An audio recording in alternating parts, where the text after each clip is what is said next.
Namaste. Oh, namaste. Thank you for your patience with us. Very good. Huh? Who are these people?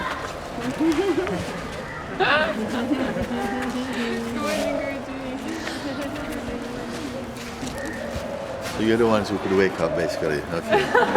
So these are the ones that could wake up. So These are electric. Ramachandra takes care of it. Takes care of the whole electrical unit. They make you something. I take him to Portugal. This is Mangal. Mangal. Yes. Mangal. Very good. Same.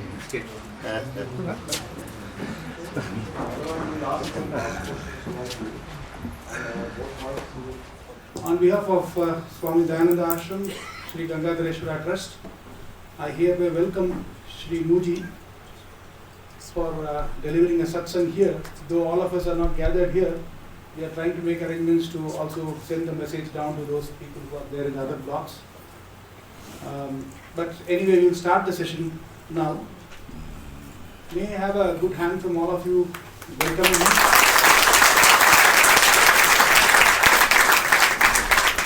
On behalf of the ashram, I request Swami Dayananda to honor him with this shot.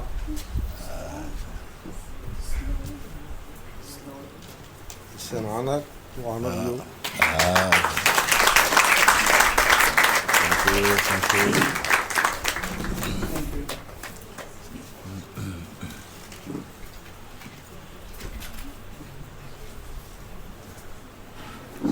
Okay. Well, first I'd like to say thank you for. First thing I would like to say is to seek the inner permission, the spiritual permission of Swami Dayananda for giving us this opportunity to sit with everybody today and to take his darshan in this way. And I'm very, very happy that this opportunity has presented itself to sit a little bit with everyone together.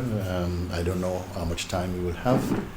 Actually, we came as an invitation by Swamiji this morning to take breakfast here, and he has made this request some while ago, but for one reason or another we were not able to come earlier than today, and it so happened we went and had the opportunity and privilege of taking breakfast here in the dining room, and it so happened that on the way out we were leaving, and it seems like your sessions were finishing at the same time, and we seemed to coincide somewhere under the beautiful trees outside. So it was a very, very beautiful honor for me to meet the students of Swami Dayananda, and it was a feeling, oh, this is beautiful, and we are about to leave.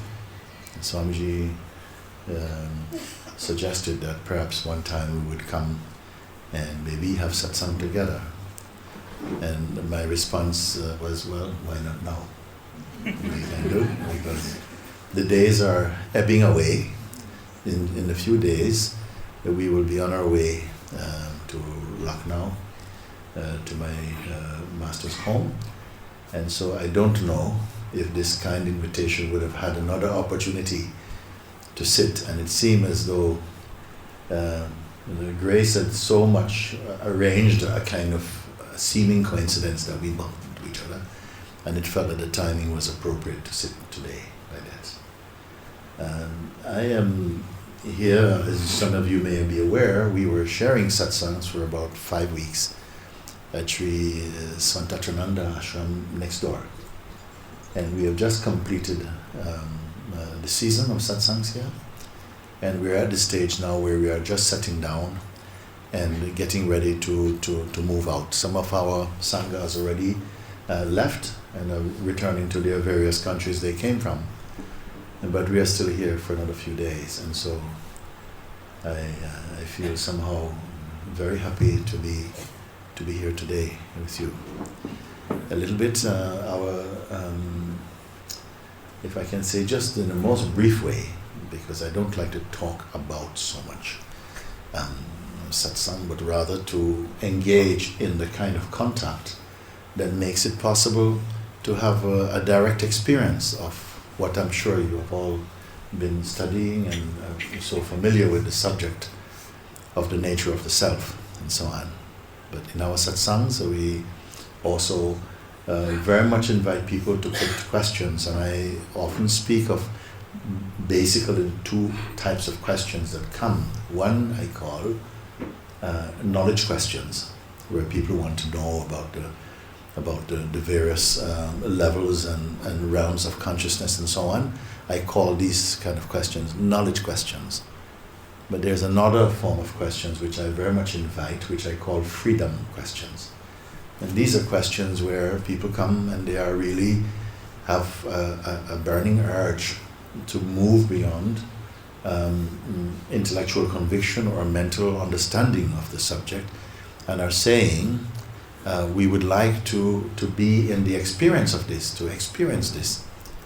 And I feel that satsang was inviting this opportunity in a very immediate way. So these kind of questions I feel are the most compelling ones, but I am not going to make any kind of strict thing about that. I can just say that I would love to open up this space, this opportunity, just to meet and to see what comes out of it, because our satsangs, we are completely spontaneous, as I feel that life itself is spontaneous. And so the way in which we move in life, and even the way we address each other and the way we move in our existence, is beautifully spontaneous. If it is not so spontaneous, it's often because we are thinking life too much and not really flowing in the natural unfolding and rhythm of the life, both outwardly and inwardly. So I would just like to say thank you for allowing me to come and sit in your presence. And please, if you feel to ask some questions, I will attempt to address them if I have somehow the space to do that.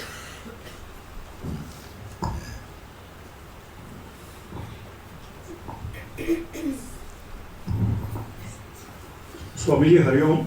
Hari Om. My question is, with the advent of technology, sciences, do you foresee ever in future a mechanism wherein we can switch off the mind at will, Yes. and invoke it again as and when required?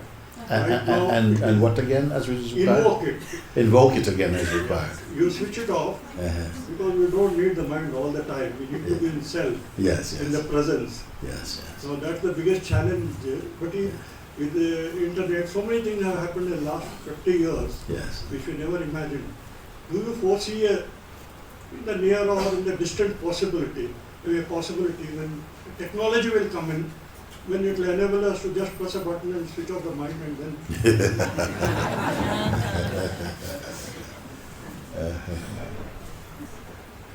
It already exists in the form of chloroform.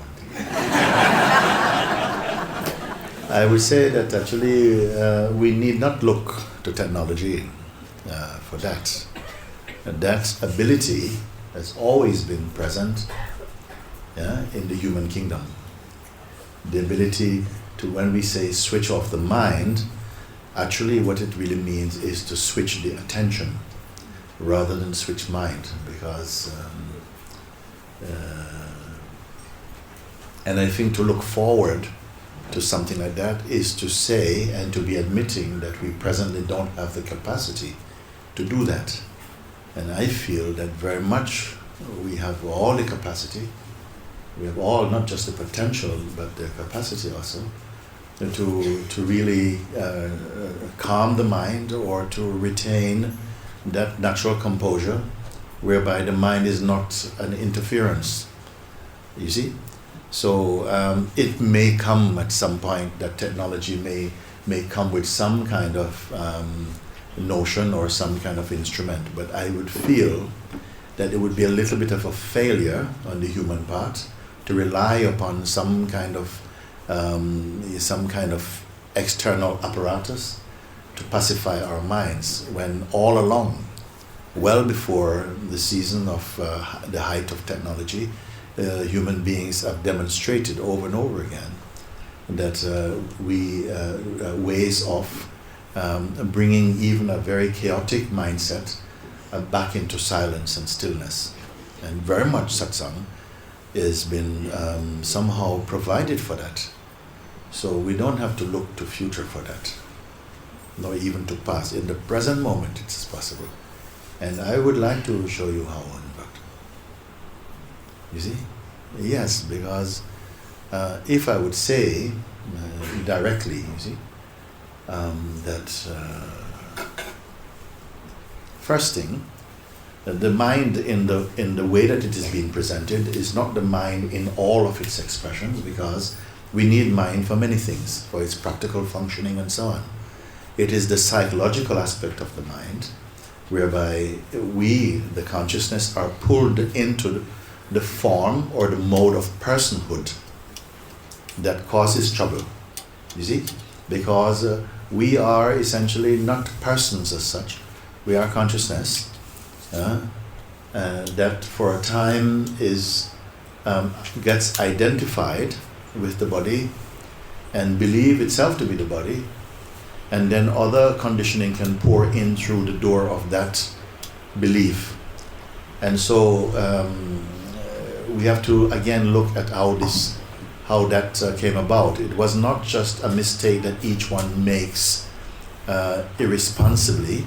It felt like it was an inbuilt intention of the divine to manifest as a personal identity for a time, and then to use its inherent power to discriminate and so on, to again somehow awaken back to its timeless or eternal purity. But my point is that we need to know the difference between ourself and our mind experientially, because you can exist without the psychological mind, but it cannot exist without you. And we must judge which is the greater power and make our stand in the greater space and the greater power. So what I would say is, even in a very simple way, we can demonstrate this. If I were to say to you as an invitation, just an exercise, that if in this moment, in this instant, in this moment, you were to leave aside all our collected knowledge. When I say leave it aside, I mean not embrace it so tightly. Just leave it aside for now. We can pick it back up later on if you want. But to leave aside, to empty out, as it were, the consciousness from all its samskaras, impressions and so on. We can do this actually. And even as I speak, it can be happen.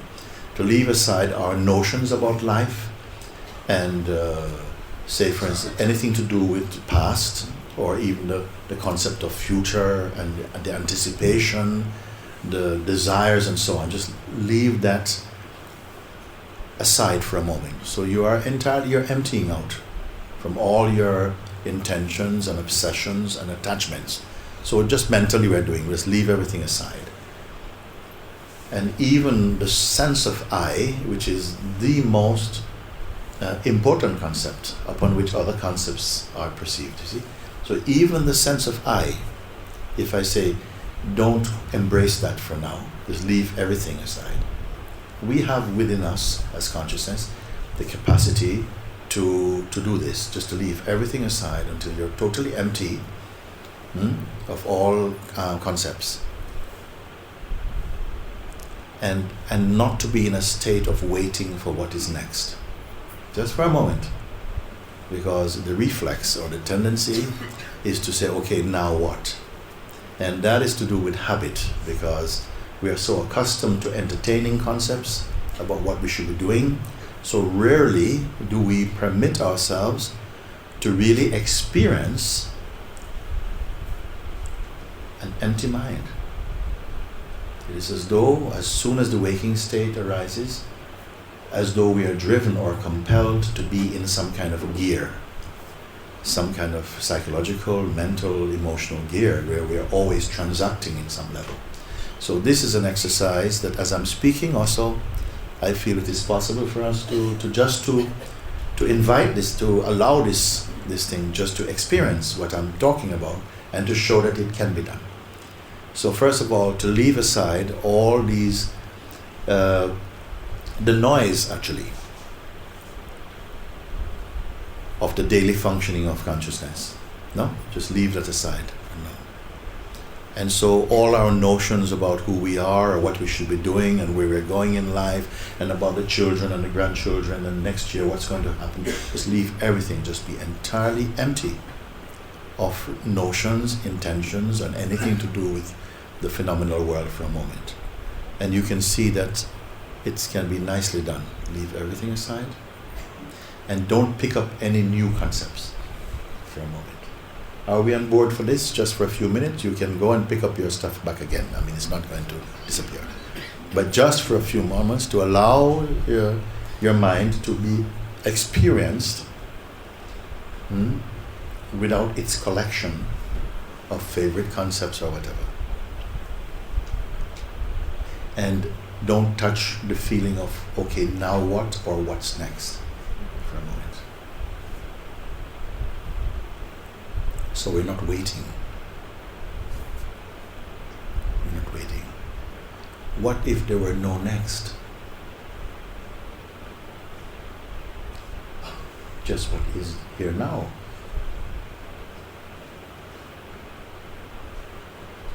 And maybe the habit is so entrenched, ingrained, but not original. So somehow, even if some thoughts, fragments or so on, are buzzing around, it's okay.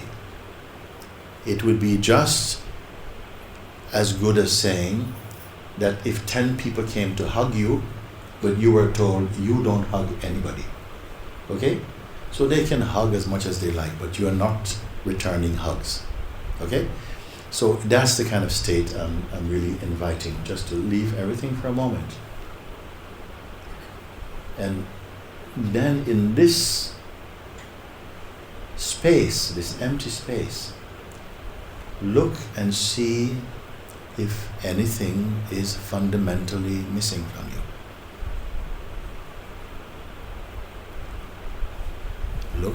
Look and see. Are you in a struggling state?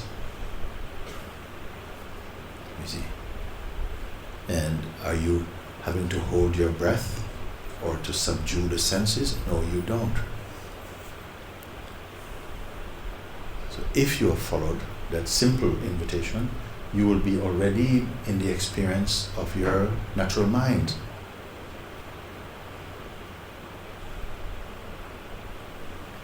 It does not have to be transacting all the time. It can be in a state of inner silence.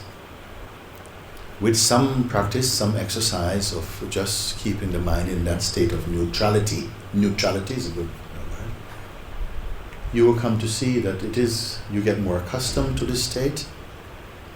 All the fears that, you're not being positive, you're not taking action, that's very irresponsible, because we have a lot of conditioning that attacks you when you allow yourself this type of space. Like, come on, how are you going to pay the rent like that? Nobody can live like that. So all these thoughts are going to be flying around. But your encouragement would be, don't purchase them. Pay attention to the space in which thoughts and feelings, sense about past and present and so on, they're just floating by like clouds in the infinite sky. The sky is not attached to any cloud, to any effects. They simply come and go. The sky is always sky. So in a sense, you'll find that your inner state has nicely pacified itself and in a state of natural poise, relaxed and open. Is it a disappointing discovery? So just in a simple exercise like that, we don't need technology for this, you don't need pills for this, and in fact, when you are able to allow yourself, your mind, to simply sit inside your heart in this way, it is very healthy also. You're not inducing or compiling stress. Also, your capacity to your, what I would call the functioning of perception is not impeded at all. In fact, the mind is very clear. You are not being asked to suppress anything at all. Simply to not just allow the mind movement. You don't get swept up in that current of mental impression and so on. So you come naturally into a stage whereby you're merely observing the inner and outer sense. But you become, with a little exercise, little practice, you become quite stable and comfortable with that. And you'll see that your natural functionings, they are actually heightened in the most beautiful way. So this would be how I feel to address this question. Will it, if I remember your question correctly, will it, seeing that human beings have really moved on so much, especially in the last 50 years in terms of technology and so on, can we look forward to a time in which technology may supply some aid? Could you just walk more slowly as you're passing? Yeah, okay. That will technology perhaps come to an invention whereby maybe we could just walk into some kind of place and put on a kind of helmet and just bzzz, and keep the mind quiet and step out, pay a little fee and go about your business. It may do at some point, but then it will not be accessible for everybody. If they could invent such a mechanism or some kind of equipment like that, in the beginning, very few would be able to afford it. Okay, for a start. And if you live in some remote area, well, you can forget about that. This way that I point, wherever you are, whatever season, whatever time of the day, you can apply this very simple introspection, and in a few minutes, you are again able to bring a chaotic state of mind into calm, or a passive, relaxed, harmonious state. So, you choose. One we can immediately demonstrate, simply by you allowing your attention to not keep picking up impressions, but simply to remain, because even the attention, which is one of our most powerful tools, so powerful and so intimate that whatever the attention embraces it, we say that is our experience. We even refer to our attention as ourself. So when the attention goes to the left, you say, I go to the left. But something is there before attention, because it is possible to witness or to observe the presence and play of attention.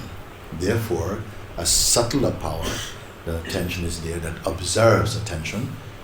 Therefore, you are able to say, my attention is restless at the moment. So what observes restless attention?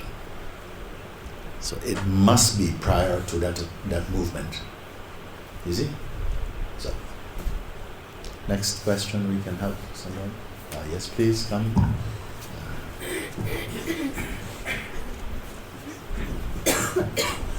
Swamiji, Pranam. Thank I had the blessing of learning from my teachers Yes. the freedom and mind control where we feel free all the time. Yes. However, when I am at an ashram or a satsang or a talk, I feel free like Ganga, Yes. very free. Yes. I could stay in an ashram for a year, I will feel free. Yes. But the moment I step out, slowly the noises of the world start diluting it. And in about 6 months I feel maybe I'm hypocritical, because I'm not able to retain that I firmly believe. How to come out of this hypocrisy, which kind of stunts my further spiritual growth. Very good, very good. If you have a 6 months, it's pretty good. For some people, 6 minutes and it's gone. They step out of ashram and somebody, shouts at them, hey, get out of the way, and they're ready. It's gone. You see? So it will be a very fickle state of peace if it is so easily disrupted and so easily lost. Then it means that it is a peace that exists for a peacekeeper. The self is not a peacekeeper. You see? People sometimes ask, how is it possible, you see? I mean, to be, how did Buddha do it to be always peaceful? I said, he didn't do it. He didn't do it. I don't think anybody can do it.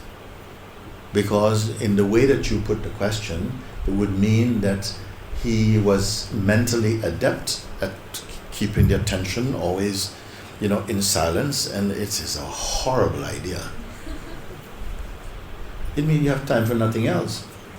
You would just be keeping the attention on being silent, which is not silent at all, actually. You see? It is a discovery and not an action.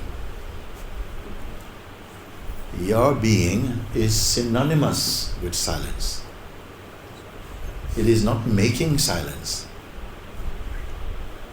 The silence that is inherently synonymous with yourself has somehow been eclipsed by a habit, a sort of fascination that we consciousness have picked up when we are living in the mode or the impression of merely being a body, mind and conditioned entity.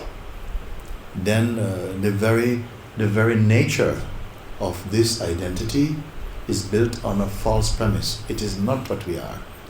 It is a role that we adopt innocently or in whatever way, intentionally or something. It's not intentional, because there hasn't been a single being, I feel, born on this planet who have not tasted conditioning. We are compelled to experience conditioning as consciousness. It's the field in which the consciousness somehow, I would say, it seems to me that consciousness intentionally creates the sense of a challenge or a problem in order to experience transcending it. And the way that it does it best is to, for a while, hides itself in the notion of being a person, which is a very unstable state of consciousness. It is also a form of consciousness. And then the person, believing in itself, in its own autonomy, feels it can design a life and follow its projections and come to a satisfactory conclusion. It has not happened. What the opportunity has been is not a freedom that you construct, but a freedom that we discover. And that freedom is not a freedom for the ego, it's freedom from the ego. We have to come and recognize somehow that silence is there anyway.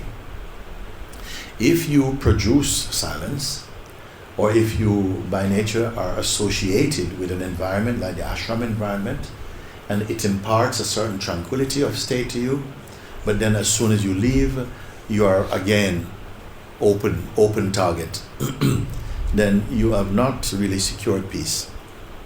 You may have a piece of peace, but you have not attained peace. Peace has to be peace on Monday, Tuesday, Wednesday, Thursday, Friday, Saturday, Sunday. January, February, March, April, May, June. At any time of the day, you check in, peace is there. Now that's not to say that one does not experience some agitation, a sense of sadness, some irritation, even some anger may happen. But it happens within the globality of your peace. It is possible to feel agitation inside your peace, but the agitation is a smaller effect that happens and then subsides. but the peace has not moved necessarily out of the way to make room for agitation to come in. Those within the experience can confirm that all these different shadows, they come and play, but they are not substantial. They come and go, and they are witnessed to come and go. What happens is that there's a tendency to say that this thing has done this thing. But if you keep your attention inside the heart, which confirms that all these things that seem to happen seem to report to that central consciousness in front of whom they cannot stay. They keep coming and going. If you abide as that witnessing consciousness without identifying with the impressions that appear in front of you, then you will not have the sense that they have impacted in any lasting way. They are just momentary impressions. And so your peace will not be disrupted by them, you see. This is what is there. And so if I can remember your question, that during your stay at an ashram or so on, you enjoy the peace that flows like Ganga, you see. But when you go out, back into worldly life as you perceive it to be, then somehow gradually this peace gets watered down, it gets diffused, and in a short time you're compromised again. And then you want to know, is there anything you can do to change this? Well, you did not do it, and you did not undo it. It is simply the outcome of moving still within this paradigm of being a person, whereas you are consciousness. The person is a limited expression of consciousness and is prone to the feelings of instability because the person is shaped from a relative play of consciousness, and it is by nature inconsistent. As soon as you begin to observe the sense of the person, then somehow the grip of the person, sometimes I say that we are all suffering from person poison. That living so continuously in a state of personhood is a kind of person poison. Because somehow we're always trying to, it's as though you're trying to make what is relative by nature permanent. It is just a waste of time. It will be like this for a while, and then it returns again to its restless nature. Find out what observes this, and that the observer of these movements are also right here in the place of I-ness. It is right here also, observing this movement we call mind, emotion. All of this is being observed. When we combine or identify with what we are observing, we get the sense of being pulled into the state of personhood. All problems are personal. It means that somehow in our functioning, it is as though the impressions are pulling us into a state of personhood. When consciousness functions primarily from the state of personhood, it is in a very weak mode. It is very susceptible to impressions, easily unbalanced. When the consciousness begins to observe these impressions without identifying with them, it becomes self-aware in the positive sense, and impressions don't have the same impact. The more the consciousness that we are, stay in the mode of observing, but most of the power is spent just to confirm that the space in which phenomena plays is permanent relative to the phenomena that is manifesting in it. Then naturally, you see, you are experiencing again in your natural peacefulness. And it is so stimulating, so rewarding, so peaceful, so beautiful, that it encourages itself. It begins to fall in love with this with this state of peacefulness, of tranquility. It recognizes it as fundamentally one with its true nature. You see? And from there it is win-win all the way, because although fleeting impressions will come from the past, fragments of the whole self will come, they will not be so strong as to create a sense of being overwhelmed by any impression. The natural evolution of consciousness is from the state of person to the state of presence. Presence is not a person. The natural feeling I or I am, it's not a person. It is the earliest and purest manifestation of the Absolute on the edge of materiality or phenomenality. That's it. Most of our efforts in whatever discipline, whatever religion we are practicing sincerely, is to come out of the limited state of personhood and to arrive into the state of presence, whereby you're observing more, but not with attachment or with a deep interest or fascination for phenomenality. And so gradually, after you observe that all the things that come in the mind are by nature impermanent, and that which observes all of this does not suffer from impermanence, then from this place actually you are moving towards being cured, I'll use this term, from the disease of delusion. Learning to observe without attachment is one of the great steps towards total freedom. It brings you from the limited state of personhood into the much more panoramic and open state of presence. And presence is more of the universal consciousness, universal mind. As you come to know this, the efforts may be in the beginning, there will be some effort to somehow level out the tendency or the reflex to go back to the old regime of thinking. You may have to keep remembering that no, I'm just observing rather than participating. And with a little practice, the power, the needle swings more in favor of remaining as the observing presence. And peace is somehow just revealing itself, introducing itself naturally. And then you see that there is peace, but there is no peacekeeper. It is just what is. And it feels not different from you any more than the fragrance of the flower is different from the flower. It is just there like that.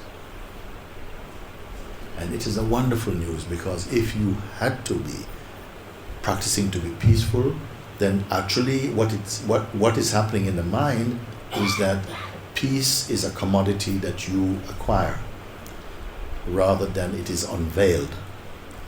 And if it is acquired, it can also be lost. Once it is discovered to be inherently the same as oneself, synonymous with the self, then efforts fall away. Whatever is natural is also by nature effortless and enduring, timeless, happy, peaceful. They are all shades of the same one meaning.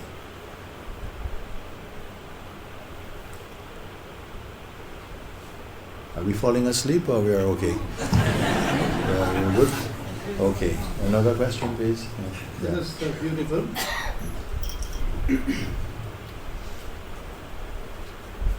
Moksha is being free in spite of what is.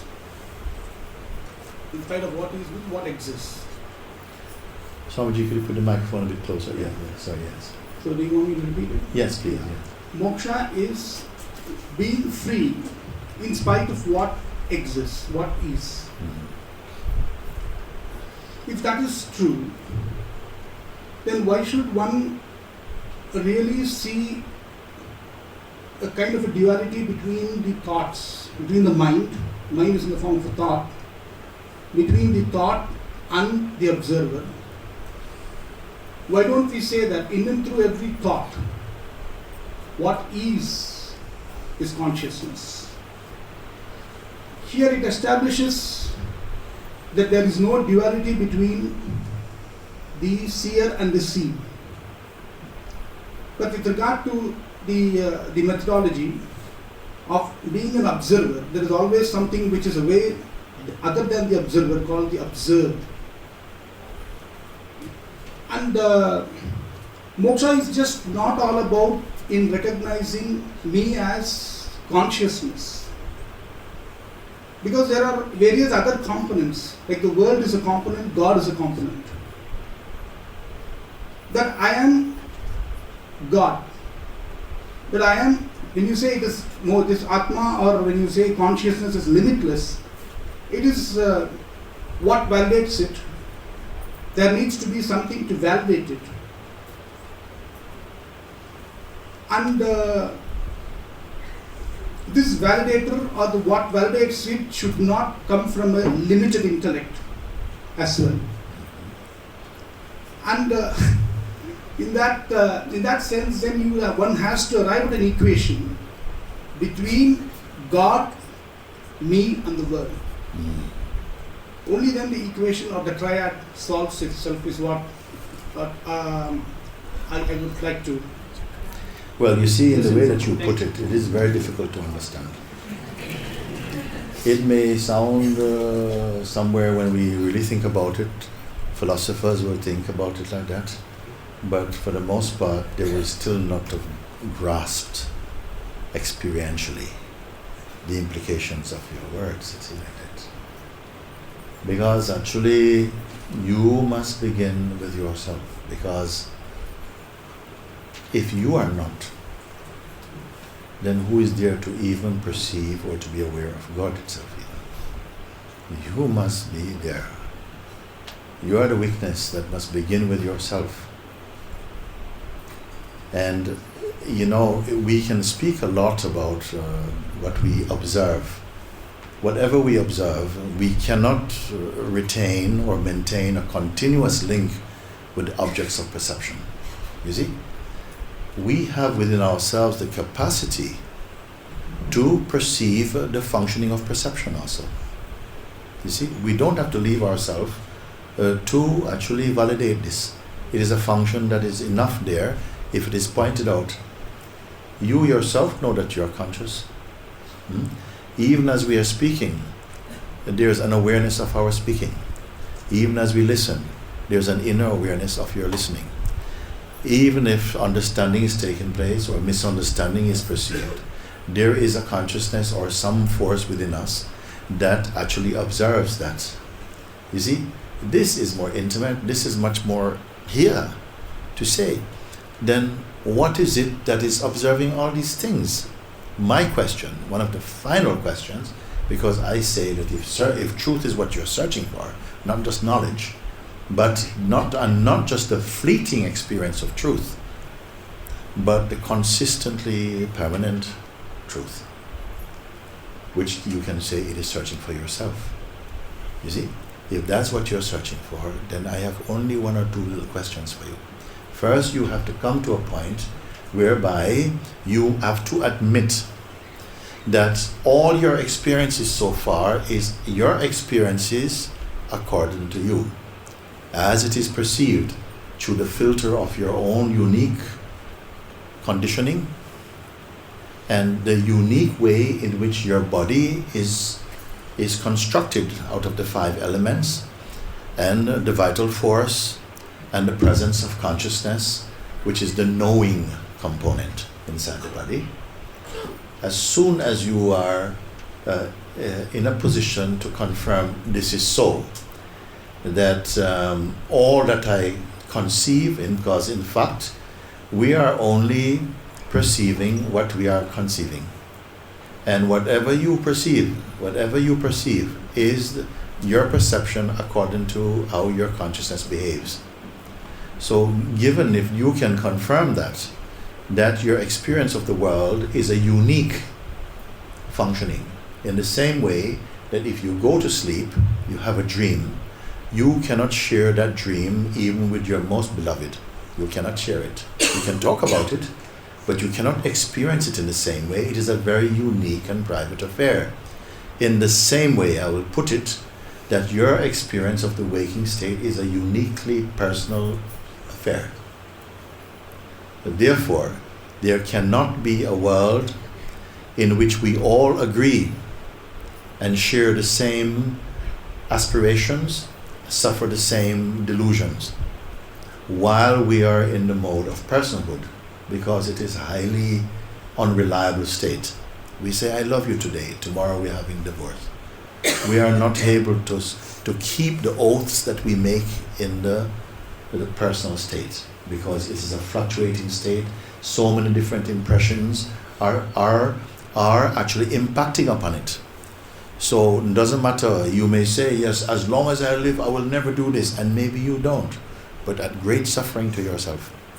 Because life does not require that you make any such promise to it, wherein you are yourself a very unreliable entity. You see? So, as for you speak about moksha, liberation, I don't remember quite what you say, because so many points you made, it was difficult to keep up with something, and I don't even know if you can remember what you said, to be honest. I can repeat it if you want. Okay, yes. So I'll take them one at a time as I catch the So points. before I go into the next question that I asked there, can I just interrupt you with the answer that you've given? Yeah.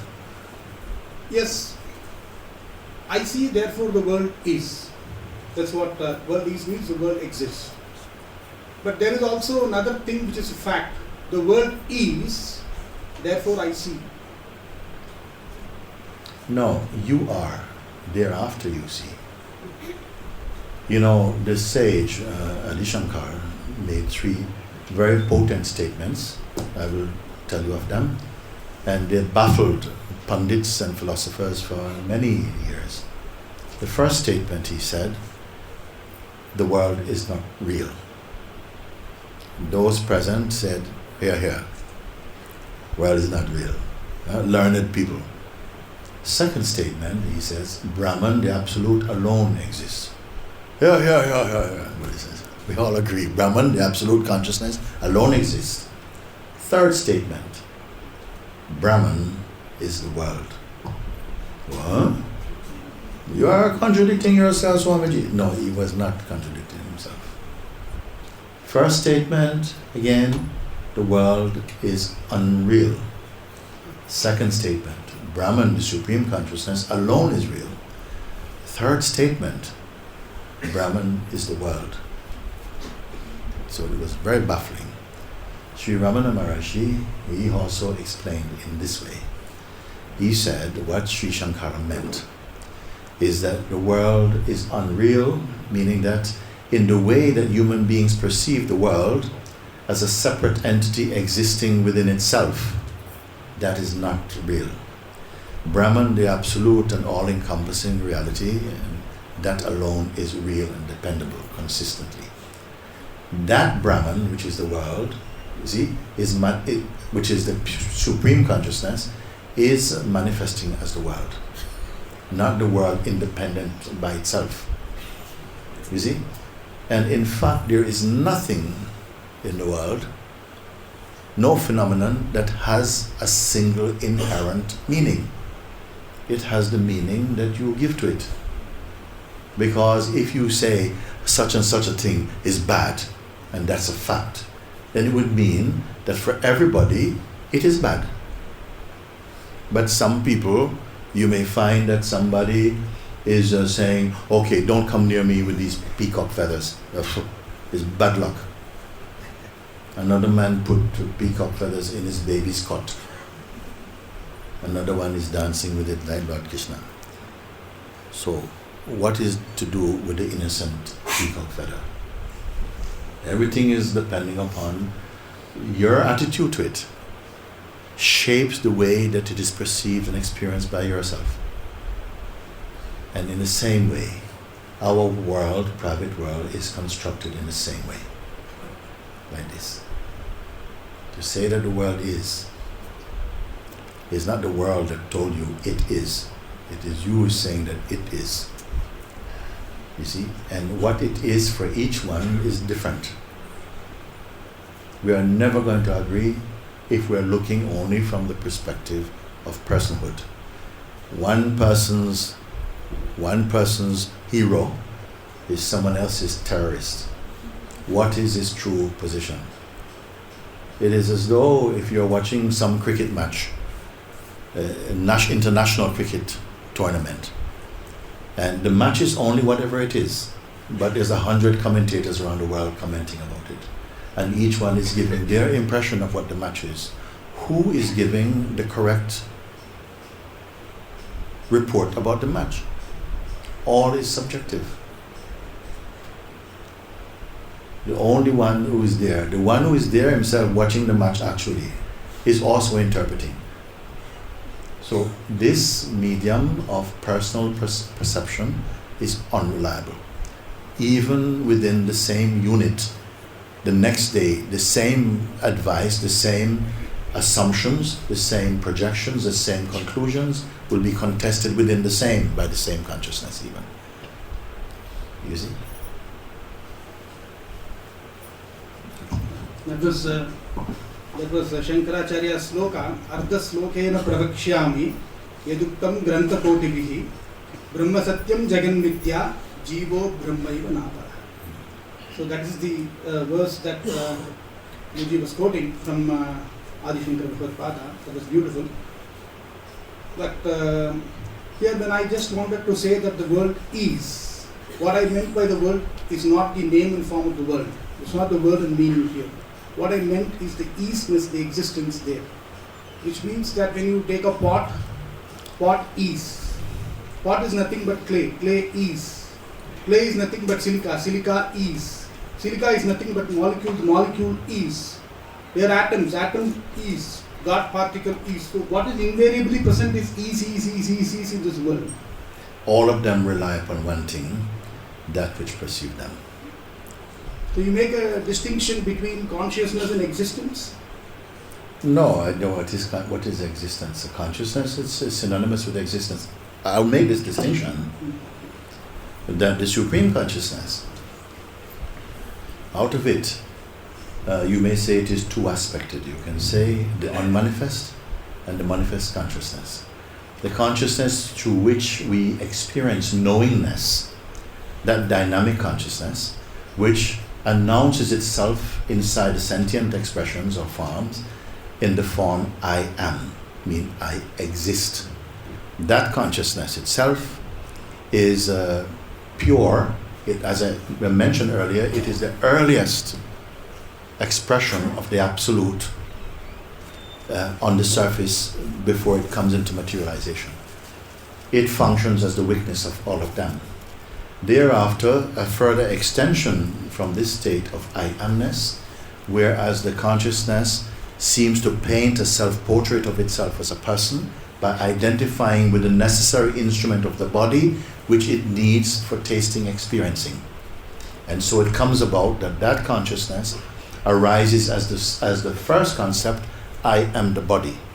That is your password into this field of experiencing phenomenally and taking yourself also to be phenomenal.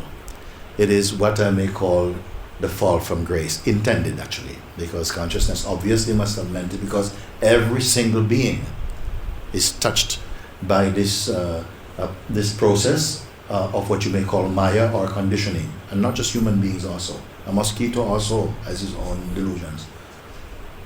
So I am simply saying that the basic, the fundamental,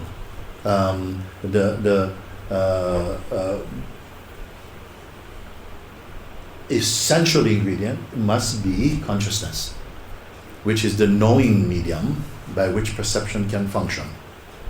You speak about certain elemental expressions, the pot, the water, all the elements, and the possibility of their combination in producing the world that we see as a tangible phenomenon. but all of them have the same DNA as consciousness. Consciousness is the root of them, without which they could not be perceived. So this is why I say that the consciousness, that is the most important of all. When consciousness is not there, none of these things can appear. And also the consciousness out of which they are made and through which they are perceived also, itself is subject to transformation, because in the deep sleep state there's not this cognitive functioning of consciousness. There is no report of any movement. If you got married tonight, honeymoon, when you go to sleep, you cannot take your bride in there or your husband. You're not even there. The one who believes in themselves in the waking state is not there in the deep sleep. And yet something is there, because there cannot be a fundamental break in your being. Something enjoys sleep, but it has no report, no story. Can I hear the next part of your question, please? Yeah. The next part of the question is, when it comes to moksha, moksha is not just knowing that I am consciousness. It is also about me claiming as I am God, or I am limitless. When you use the expression as limitless, you first know of yourself before you know of God. Huh? We are making assumption. We say that there is no duality, but even to say there is no duality means that there is duality. Why would you speak about it? Why would you speak about? Where would you even get the concept of duality if you are not aware of duality?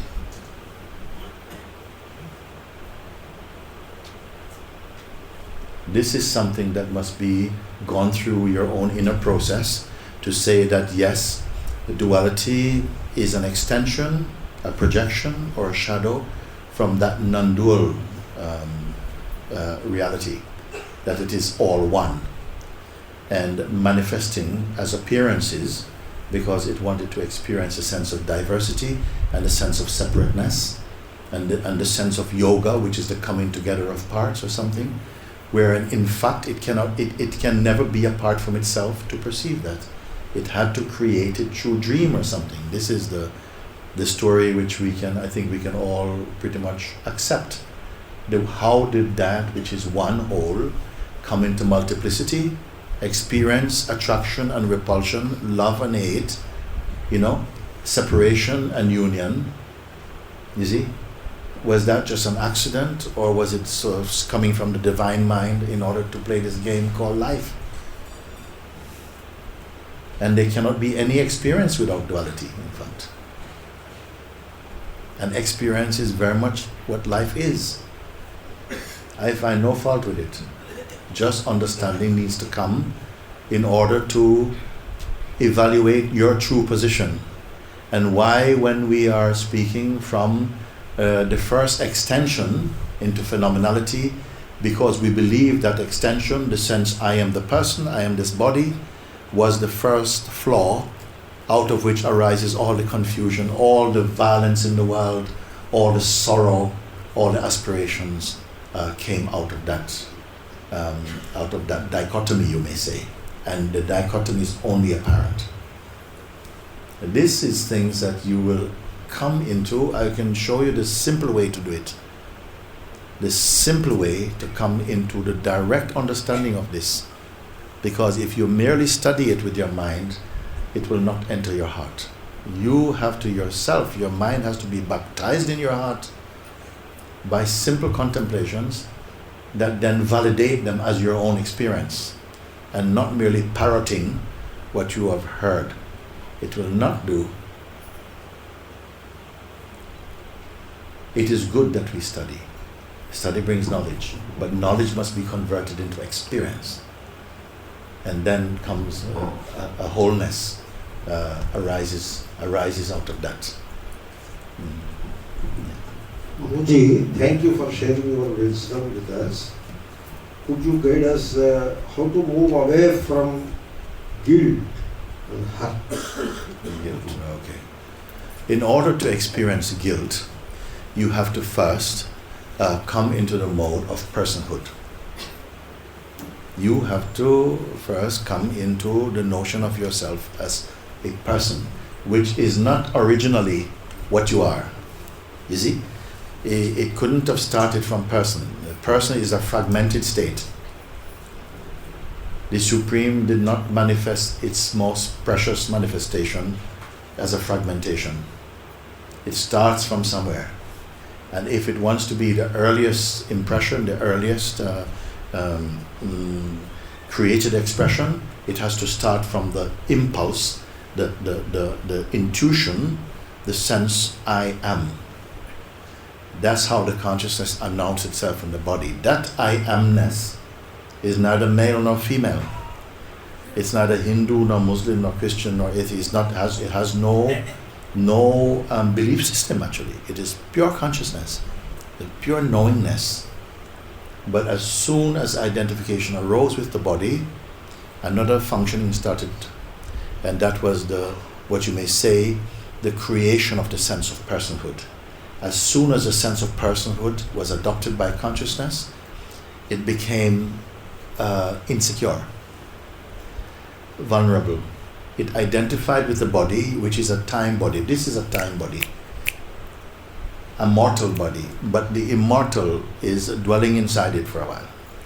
Otherwise, who wants it? The immortal is inside it. And while it seems to be inside the body, for a duration it comes under its own projection and spell, whereby it is believing that it is merely a transient being, believing that it will suffer the same fate as the body, which is not everlasting. And so a subtle trauma enter into the beingness.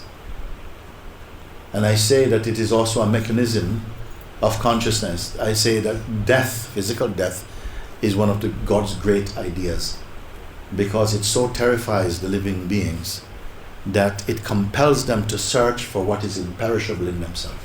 It provides the impetus for that search. And in searching for that, they come back to find themselves, which is the timeless being. Everything in your life is contributing to your awakening. You only need to catch hold and don't let the mind be interpreting on behalf of the ego, but be perceiving on behalf of the sense of presence. Then that switch from person to presence, and everything changes. Everything changes and becomes more beautiful, alive and true, not threatening, but sort of flowering of consciousness comes in the state of presence. Now, how to get out of this and beyond the feeling of guilt? Well, actually, we can substitute guilt or add alongside guilt many other traits, characteristics, vasanas, if you want to call them that. Because they all stem from the same place. From the idea, I am the body, I am the person. You see? As long as consciousness continues to experience in the notion I am the person, its perception is at fault.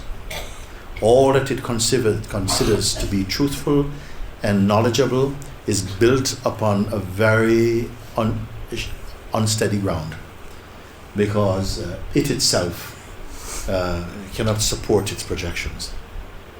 This is what is happening. So, actually, the first duty of consciousness is to solve the mystery of its own identity. Once it does that, everything becomes clear again. How to get rid of guilt or fear, the fear of rejection, the need for love, or the need for power, or whatever it is that becomes our fetish, or our what you may call our attachments, our desire. How to transcend it. Why we ask this? Because we suffer from it. We suffer from these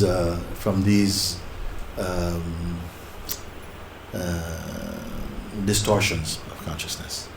You see? But the very suffering of them creates the urge inside to go beyond them. And the consciousness needs that. It needs to suffer. If your life was all comfort and luxury, you would not wake up. Nobody would wake up. The mind wants to be comfortable because you go to sleep, and this sleep is a sleep of ignorance and death. That's what it is. We all need at least a bit of trouble, so as to have the aspiration to grow beyond it. It is the aspiration to grow beyond that keeps consciousness fresh, alive, and vital. The aspiration to transcend whatever difficulty it perceives to be experiencing, and to go beyond the realm of personhood. So how to get out of any particular thing, I will show you something. Supposing, say, you have, let's use the very term that Swamiji has used, how to transcend, say, guilt, and you can substitute that with any other thing. Well, first of all, I would go this way, because you have all been studying Advaita and Vedanta, so this will not be so unfamiliar for you, but in a very practical application of it, I would put it this way. Supposing it is something about guilt, then I would say this is the best way to do it. First of all, start to write down what the guilt is about. What is the message in the guilt? What is the guilt about? And you write it down. I'm going to tell you why you write it down in a minute. Because as soon as you begin to do any intense introspection or research into anything, and you're getting somewhere, your mind will start to throw stones in the bush to get you distracted. Okay? Now you must know this already. As soon as you're coming to identify the culprit, forces of destruction are coming, and you start to, the phone rings, or something goes off, and it's like, oh, you forgot what you were asking. Or it substitutes your question for a weaker question. Or you're trying to focus on somehow, how did I come to be in this thing? And then suddenly random thoughts are coming to your head, like, maybe I like some pizza or something. Something completely unrelated. So by these very signs, you know that this is happening because you're onto something. And there's a force functioning within ourselves that is really bent on keeping you in what I call the earth mind and the earth body, meaning that your aspirations will only be for perishable things, and so you will not grow spiritually, because to grow spiritually is to evolve and to stand a chance of moksha, of liberation. So this force in everybody, you have to transcend the voice of this serpent energy. Okay? That's one way, I would say. So this is why I say write down. Let's look at, say, guilt. We're working about guilt. You have feelings of guilt. Write down the guilt. The feeling of guilt comes from, this, I feel like I did something wrong in the past. And whatever I do, I cannot finish my payment. Okay? I'm always in debt because it was so wrong. And that also is an anti-faith thought. Like the Supreme Being is holding on to your guilt. You did this thing, and I'm not letting you off. You better be very good. Okay? So that will produce in your mind a sort of like a mistrust of God, or of a God that is really out to punish you, which is not what God is. Okay? That is something that comes from the mind. You may find, in fact, that you're looking for what you have done, and I'll tell you this thing. Maybe you did nothing at all. The mind doesn't work with truth. You may think, where did I get this thing from? What must I have done in the past? It doesn't work like that. It just something comes, and you are meant to be experiencing like this. And you're busy trying to find out where did this start, rather than how will it end. If you try to find out where did it start, you'll be going to people to do, sort of going back to what they call this thing, early life, you don't want to be bothered with that stuff. Okay? Only to find out that the thing is unreal in the first place. But let's work with it. The thing with guilt, where did this thing, and the guilt is that, the mind says, this thing, and I can't move on until I have really paid off my debt or whatever. And that's a stinking one. Because you can go on like this for a very, very long time. I did something wrong. Okay, that's the thing, I did something wrong. Okay, what did you do wrong? I don't know. Or maybe you do know. Okay, number 2, I did this thing wrong. Okay, those are the 2 things you're right. Third one, you who did it wrong is who? Who exactly are you? Now the reflex is, silly question, it's me. But I would say, when you say me, what do you speak in the body? No, the body doesn't have any memory of doing anything wrong. Okay? It would be like the body being blamed would be like somehow somebody hits someone on the road with their car and they imprison the car. Okay? The body is innocent, it's not the body. It's the driver of the vehicle. Who is the driver of the vehicle? Who is the guilty one? If it's not the body, then who is it? Then you go and find this guilty one if you can. But don't use imagination. If it exists, you find him. You can't go to court on imagination. I think it was. No. Produce it. Who is the guilty one? And this invitation, you will start by sitting. And let me please listen to this, because if you ask the question, you must listen to what I am speaking about. This thing about the guilt is there, and it's throbbing. It's energetically, it's present. It's like fire in your body. It's like this guilt. You can't get it out of your mind. Doesn't matter what it's your birthday. People say have a day off. No, the guilt is still there. The guilt doesn't know any birthday. Every hour is the guilt's birthday.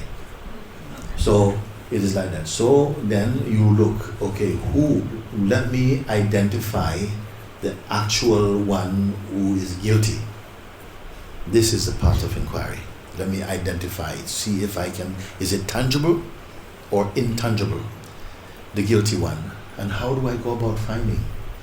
Well, you start with the guilty feeling. Just like if we're sitting in this room and we have a bad smell like gas or something, and we say, oh, there seems like a very strong smell of gas in here, Swami, where is it coming from? And we get the best smellers in the room start to sniff. And then somebody goes to the back there, and forgive me, it's not the best example, and finds dead rats. Oh my God, it is coming from here. So in the same way that you use the smell to find where the source of the smell is coming from, use the guilt to find the guilty one. Look, but don't imagine the guilt is here, but who is really suffering it? And I would like to know what the answer is. Bring the one who is suffering here, so we can see if we can heal him. Find him first. Find the one who is suffering the guilt. I don't have much time with you, so I'm going to help you and tell you that throughout the ages, thousands and thousands of people have searched for this man, and nobody has been able to find him. It's the same guy actually, all over the world, showing up in everybody. But when searched for, nobody can find. But you may think you failed, I can't find it. But that is your success. He cannot be found because why can it be found? It doesn't actually exist. It exists only as an idea in your mind. And so many times the admission have come, can't find him. But keep looking, keep looking. Maybe he's hiding under the carpet. Look, I can't find him. So how can the guilt continue to exist when the one who is suffering it cannot be found? The reason why it has persisted is because the shape and identity of a guilt-ridden one in the form of I am the one suffering has occupied a space in your mind and has been somehow being fueled time and again by that belief.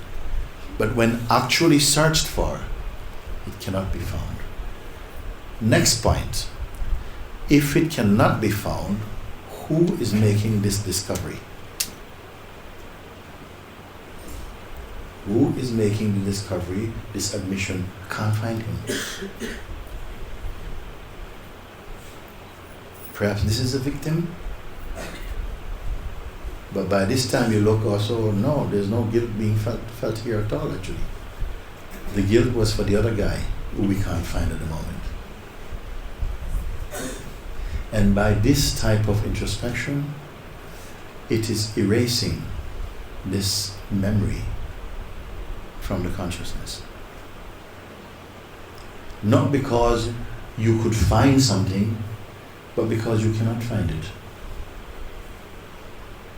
Case dismissed. Will the guilty party step forward, please? Nobody can find.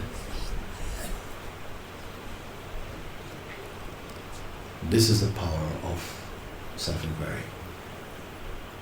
Because we are living and suffering from a lot of assumption and imagination, which when actually searched for, cannot be proven and cannot be found. Could you move quickly, please, because it's a bit distracting when the people but cannot be found when actually searched for. Okay, next one. Acha.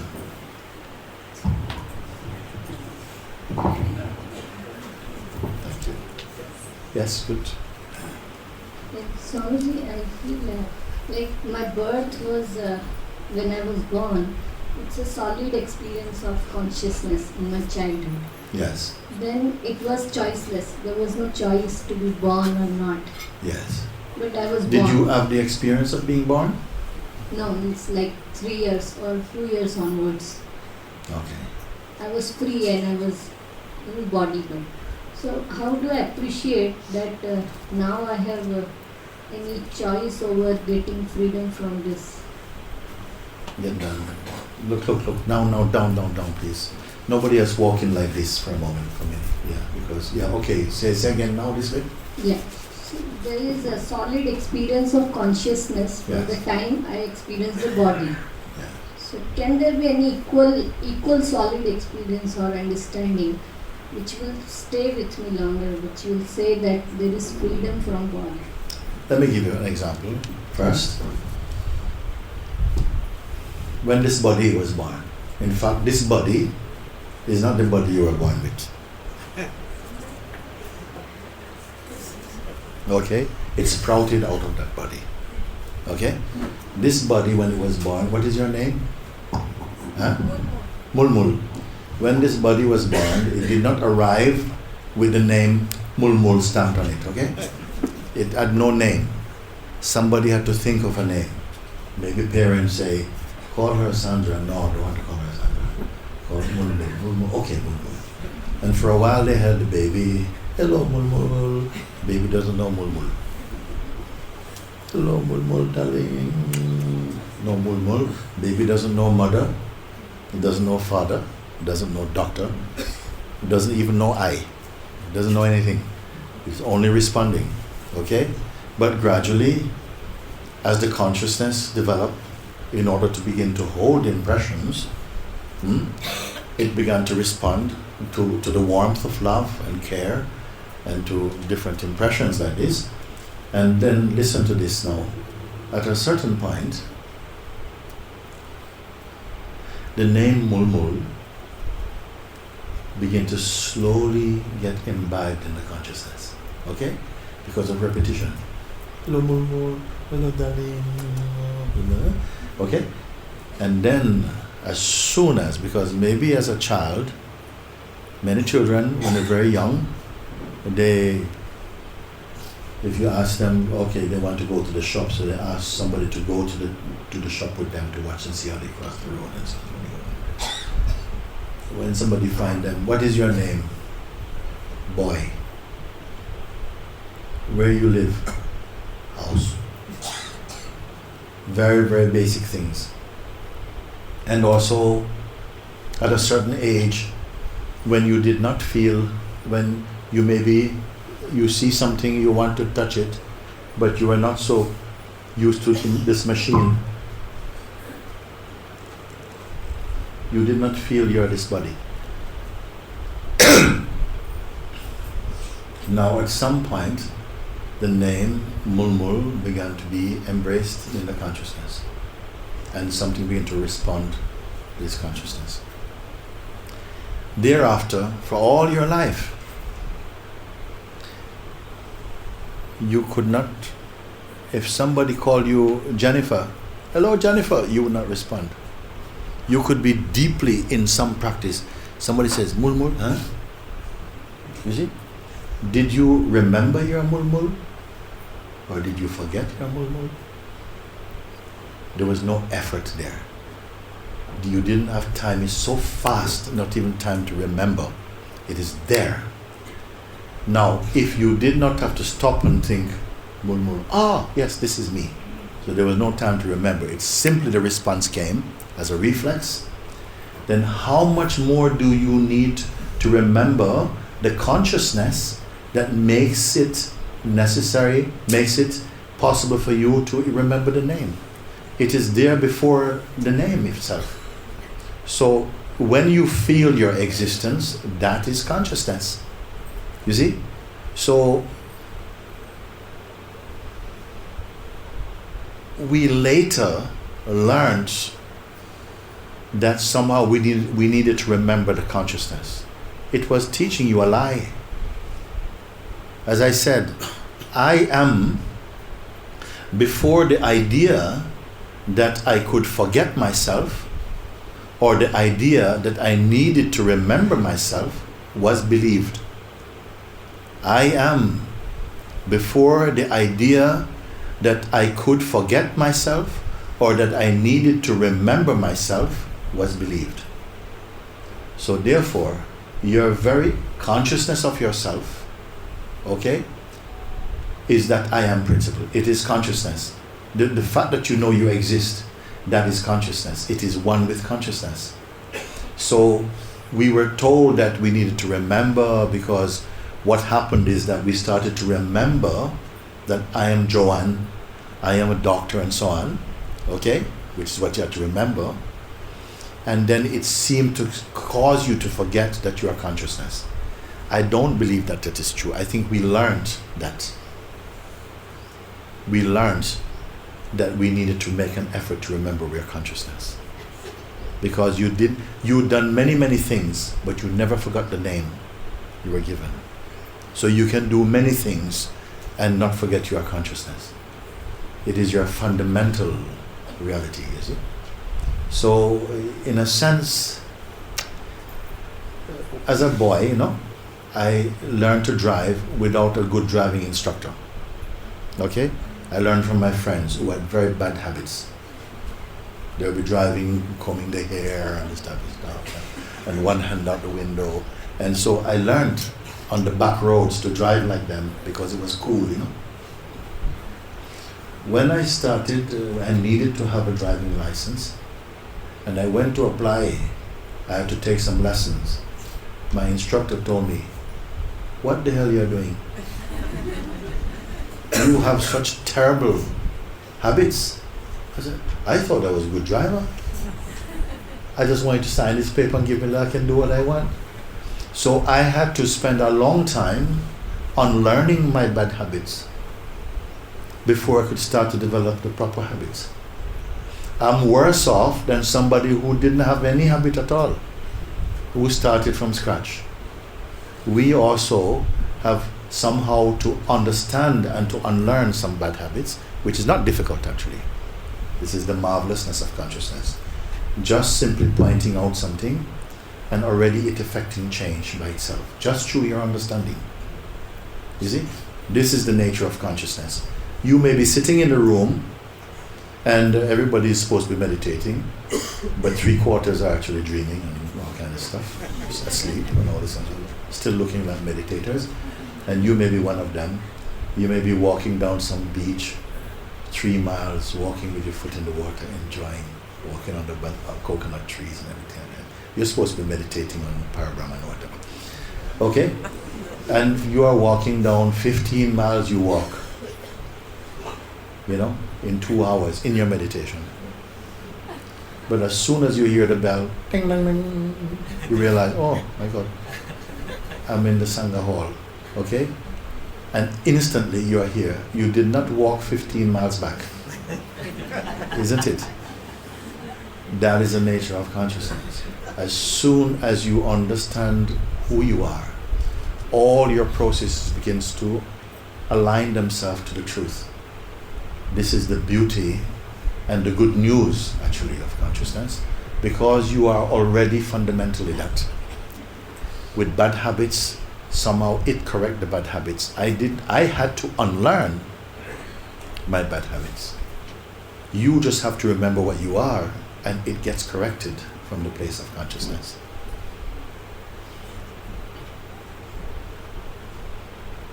I have a piece of paper here. It says, is mind a problem or attachment to the to the what? Oh, is mind a problem or attachment to the mind, or satyava bodha, meaning to see mind as real, is a problem in search of self or realization. In sleep or coma state, there's no mind, but no realization.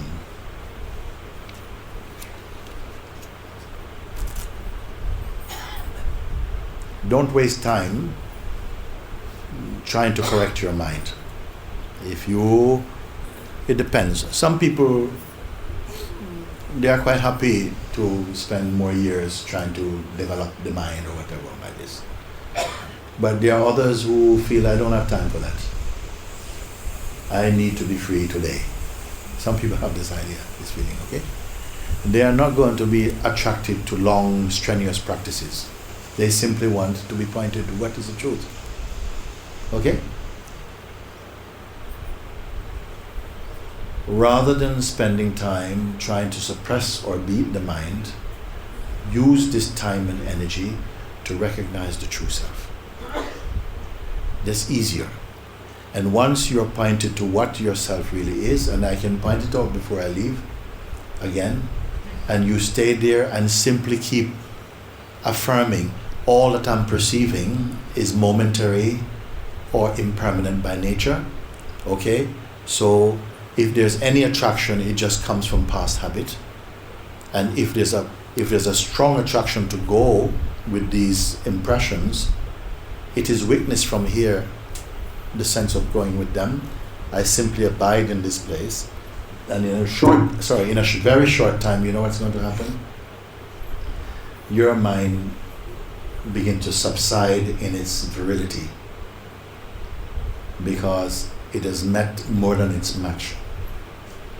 If you are the witness of mind, I am looking at my hand is not looking at me. You are looking at your mind is not looking at you. You must evaluate which is the greater and stay with the greater. What is beautiful about all of this is that you always have the advantage because you are already the self. You are with the self in a temporary state of hypnosis wherein you are believing that you are the person.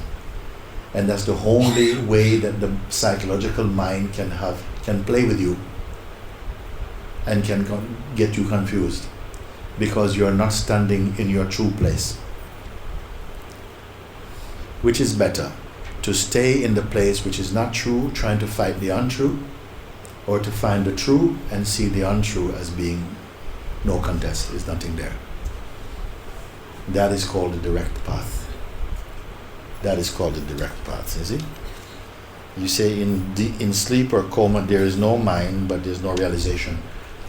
Once you realize that which is the source of the mind itself, and the position from where the mind itself is observed, okay, the mind loses its potency.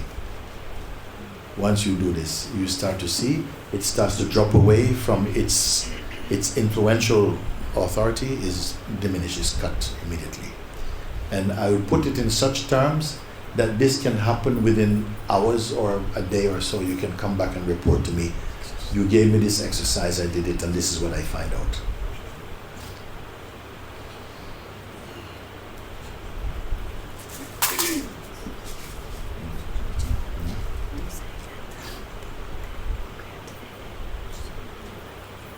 Okay. Okay, thank you. Yeah. So on behalf of the ashram and all the swamis who are seated here, I thank Sri Muji ji for being here and delivering a very enlightening satsang to all of us. Thank you. Thank you.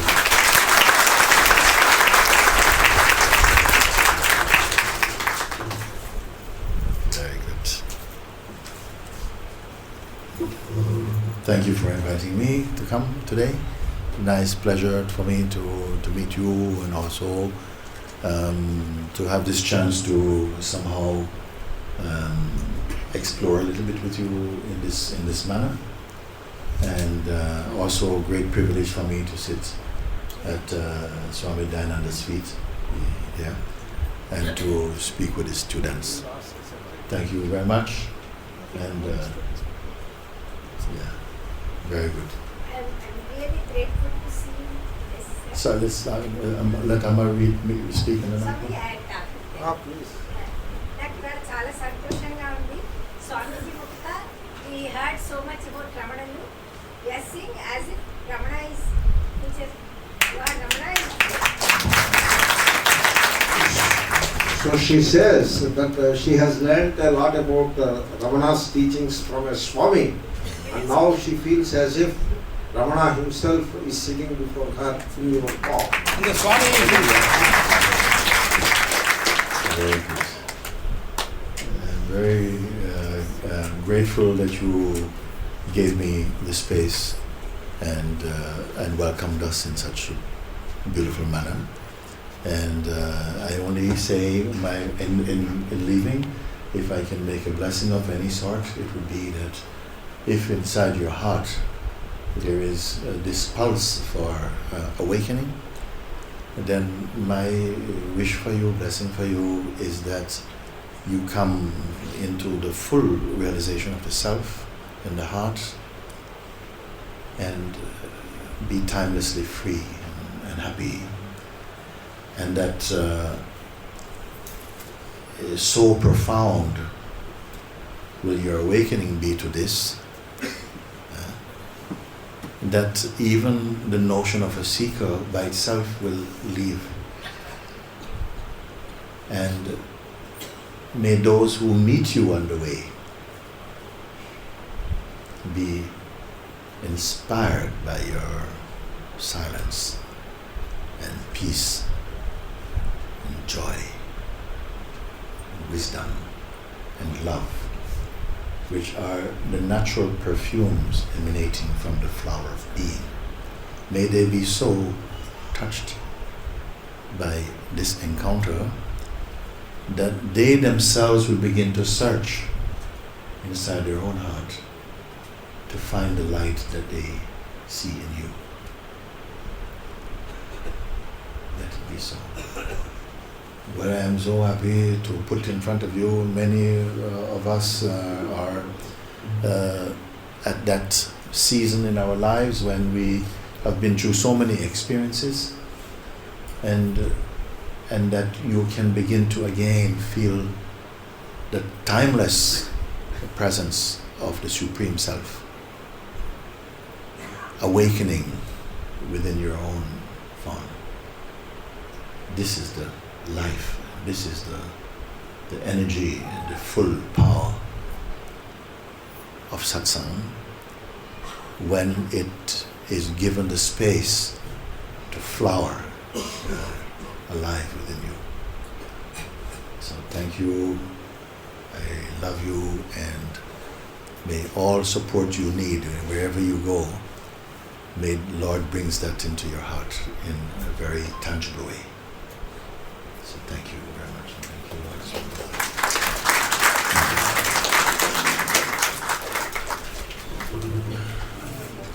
Thank you. Somebody wants me to do an vote of thanks, a formal vote of thanks. I am not used to this, but I thank Muji Baba as well as Shri and Lakshmi, all of you, for organizing this. And we never expected that we'll have a sharing of knowledge today, a sharing of all these teachings today. It all happened. And it was a destiny and pleasure to have you. So that shows the love for self that he has got. The moment I said, can we have a satsang, he said, now. I requested him for tomorrow, he said, it's your time. Tell me your time. We were, as I said, we were quite, warmly welcomed and invited by Swamiji to, would we take lunch or breakfast? So we said, breakfast today may be good. And it so happened that we had a beautiful breakfast. And on the way out, I said earlier, that it was our good fortune that many of you were coming out of the end of your own session. And we sort of bumped together. So I had a chance to meet so many beautiful beings here. And then we were just at the gate leaving to go home. And he suggested, will you be interested one time having satsang here? And when is good time? I said, right now, you know. So it came like that. And now again, you have extended to say, would we be interested in holding a satsang? And my feeling is, if you are open to this, then very nice.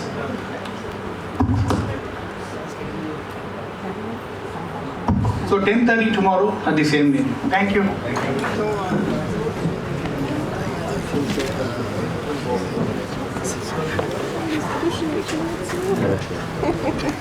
you so much. Thank you. Outside.